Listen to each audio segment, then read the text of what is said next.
বলুন। একটু ক্যামেরার দিকে তাকাবেন। কি মনে হচ্ছে আজকে দীঘার উদ্বোধন করলেন মুখ্যমন্ত্রী মাননীয় আজকে মমতা ব্যানার্জি? সবার প্রথমে জানাই শুভ অক্ষয় তৃতীয়ার প্রীতি শুভেচ্ছা। সব থেকে বেশি বড় জিনিস হচ্ছে আমরা দীঘাবাসী হিসেবে গর্বিত।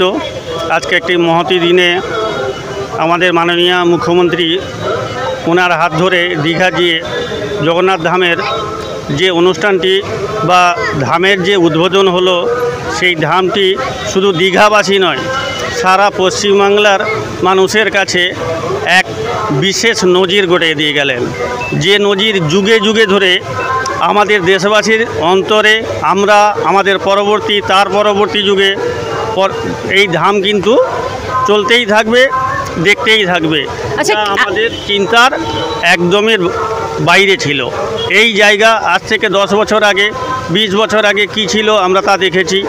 এই 10 বছরের ভেতরে কি অভূতপূর্ব উন্নতি তাও আমরা দেখেছি। যে উন্নতি আমাদের এই সমাজকে এগিয়ে যাওয়ার পক্ষে, আমাদের দীঘাবাসীর পক্ষে প্রত্যেকের মঙ্গলদায়ক, দেশের মঙ্গলদায়ক, দশের মঙ্গলদায়ক। আজকে দীঘার যে এত সুন্দর চাকচিক্য, এত সুন্দর যে মানে মনোমুগ্ধকর পরিবেশ, সেটা দেখে আপনার কেমন লাগছে? খুবই ভালো, অকল্পনীয়, অবর্ণনীয়, মানে পরম পাওয়া বলতে গেলে। পরম পাওয়া দীঘাবাসীর কাছে এত বড় উপহার আর কামিং প্রজন্মে আমরা পাবো কিনা জানি না। দাদা, আপনার নামটা? নারায়ণ পণ্ডা, আপনি হলদিয়া টু, এখানেই থাকেন? স্থানীয়, দীঘাতেই থাকেন? 3 কিলোমিটার এদিকে। আচ্ছা, ধন্যবাদ আপনাকে আমাদের চ্যানেলের পক্ষ থেকে। আমি চলে যাবো আর একজনকে। আজকে উদ্বোধন করে দিলেন রাজ্যের মাননীয় মুখ্যমন্ত্রী মমতা বন্দ্যোপাধ্যায়, এবং এত সুন্দর চাকচিক্য দেখছেন, কি বলবেন? এটা খুবই ভালো ব্যাপার। এটা আমরা ভেবেছিলাম যে এত কম সময়ে যে আমরা এত কাছে পেয়ে যাব, এটা ভাবিনি। আমরা অনেকদিন আগে 300-400 কিলোমিটার দূরে যেতাম, পুরী জগন্নাথ ঠাকুর দেখতে যেতাম, তখন আমাদের অনেক দূরে যেতে হতো, কিন্তু আমরা এই ঘরের সামনে পেয়ে যাব এটা আমরা ভাবিনি। এটা আমাদের পক্ষে যেমন ভালো, আর দীঘাবাসী যারা বাইরে থেকে এখানে আসবেন তাদের পক্ষে তো আরও খুব ভালো বেটার জায়গা হয়ে উঠলো এটা। মানে ওরা ভাবতে পারেন যে হয়তো পুরীতে এসে ঢেউর সঙ্গে জগন্নাথ ধাম যেটা হয়েছে, ওরা ভাবতে পারেন যে এটা খুব তাড়াতাড়ি পেয়ে যাবেন।